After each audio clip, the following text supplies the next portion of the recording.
Congolaises, Congolais, chers compatriotes, je me suis adressé à vous en date du 18 mars dernier pour vous annoncer les décisions que j'avais prises après le Conseil des ministres extraordinaire que j'avais présidé en date du 17 mars 2020. Ces décisions relatives aux mesures à adopter face à la pandémie de coronavirus me semblent à ce jour pas suffisamment suivies par la population, alors que nous venons de franchir le cap de 45 personnes déclarées contaminées avec un cas de guérison et 3 cas de décès dénombrés. Je voudrais, avant de poursuivre, présenter mes sincères condoléances aux familles éprouvées et leur dire toute ma compassion. J'ai instruit d'ores et déjà le gouvernement de prendre en charge tous les frais d'obsèques des disparus. Ces 3 cas malheureux viennent nous rappeler, s'il en était encore besoin, que le coronavirus est très dangereux et n'a toujours pas trouvé de remède, et que le seul rempart pour tout le monde demeure le strict respect des mesures que je vous ai annoncées le mercredi 18 mars. Mes chers compatriotes, je le répète, la situation inédite que nous traversons actuellement va notablement bouleverser nos habitudes et nos modes de vie. Aucune tranche d'âge n'est épargnée. Nous devons tous nous armer d'un solide esprit de résignation et abandonner toutes activités incompatibles avec les mesures et les recommandations du gouvernement qui ne doivent en aucune occasion se trouver ruinées. Chers compatriotes, alors que voici 3 semaines, notre pays comptait un seul cas malheureux avéré dans la ville de Kinshasa, des nouvelles alarmantes nous sont parvenues du Haut-Katanga au soir du dimanche 22 mars pour nous annoncer la découverte de cas suspects, provoquant ainsi un affolement général. Je voudrais informer la nation tout entière qu'après analyse des échantillons des 2 cas de Lubumbashi par le laboratoire INRB à Kinshasa, ceux-ci ont été testés négatifs. Il sera procédé à l'analyse du 3e échantillon attendu dans les heures à venir. Je tiens à encourager la population de la ville de Lubumbashi pour la discipline qu'elle a observée depuis, ce qui doit être valable pour l'ensemble de notre pays en respectant les gestes barrières énumérés par le ministère de la Santé. Toutefois, au regard de la tendance de la propagation de la pandémie du coronavirus, je ne doute point qu'un émoi effroyable gagne de plus en plus nos populations et qu'il faille par conséquent renforcer les mesures prises le 18 mars 2020 tout en intensifiant les campagnes de sensibilisation, non seulement du gouvernement, mais aussi de la part de chacun de nous, en donnant la bonne information. C'est aussi l'appel à la nécessaire cohésion que j'ai lancé le 18 mars dernier. Au regard de la gravité de la situation, face à l'urgence et à la crainte que la propagation ne s'accélère et ne devienne plus inquiétante, d'autant plus que la plupart des personnes infectées étaient en contact avec des parents et bien d'autres personnes, j'ai décidé de prendre les mesures complémentaires ci-après qui sont d'application immédiate. Interdiction de tous les voyages de Kinshasa vers les provinces et des provinces vers Kinshasa afin de permettre le confinement de la ville de Kinshasa, foyer de la pandémie. Ceci implique l'interdiction de tous les vols des passagers de sa province, à l'exception des avions transportant du fret et dont les équipages seront soumis à un contrôle d'usage strict au départ comme à l'arrivée.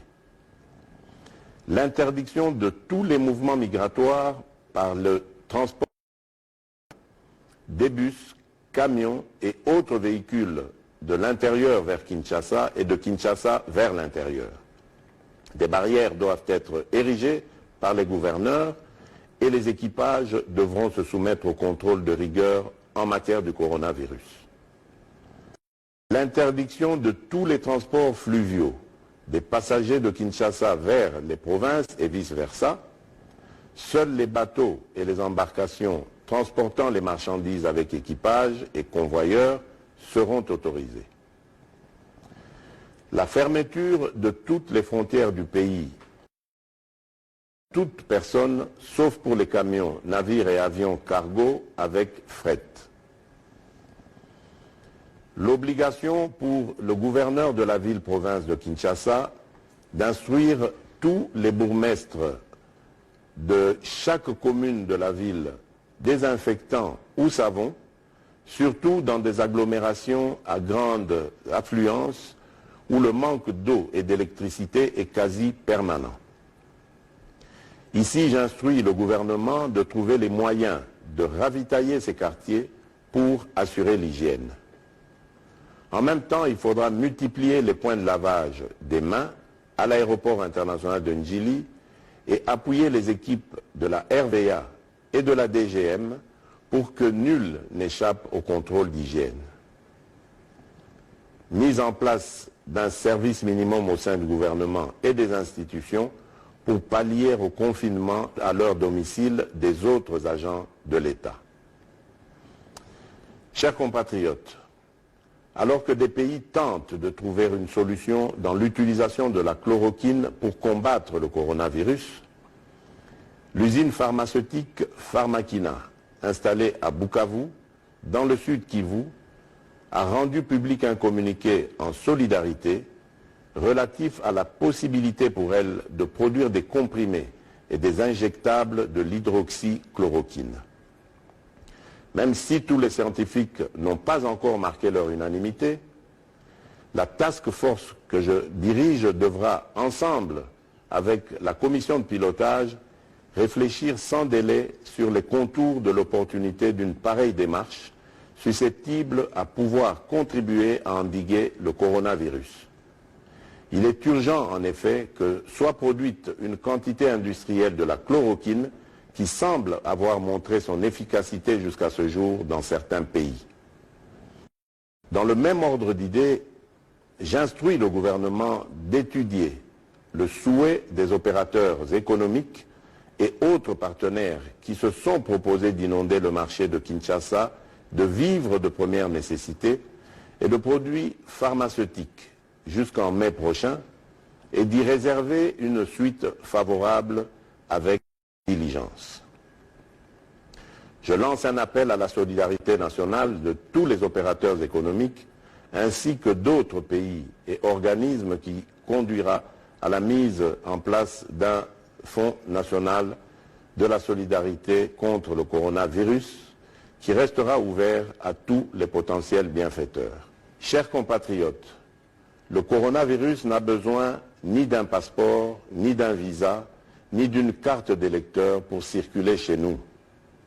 C'est nous qui circulons avec et qui devons comprendre que nous nous trouvons dans une situation de guerre face à un adversaire invisible. Une guerre asymétrique aux conséquences désastreuses que nous pouvons éviter. Et dans une période d'épreuves et d'incertitudes comme celle que nous traversons, il est nécessaire que chacun soit appelé à prendre au sérieux cette pandémie et à observer toutes les mesures décidées. Bien obligé, je réquisitionnerai les unités de la police nationale congolaise et celles de nos forces armées afin d'organiser des patrouilles mixtes pour faire respecter ces mesures pour le bien de tous. J'en appelle une sacrée de la nation, car c'est ensemble que nous nous en sortirons. Je tiens à remercier les bureaux des deux chambres du Parlement qui ont participé à la réunion interinstitutionnelle que j'ai convoquée ce lundi 23 mars 2020 pour leur esprit patriotique et la célérité avec laquelle ils ont examiné positivement les mesures que je viens d'annoncer. Enfin, devant la gravité et le caractère dangereux que comporte cette situation, je décrète l'état d'urgence en tenant compte de la situation sécuritaire qui prévaut en ce moment dans notre pays en rapport avec la pandémie à coronavirus. Que Dieu protège la République démocratique du Congo. Je vous remercie.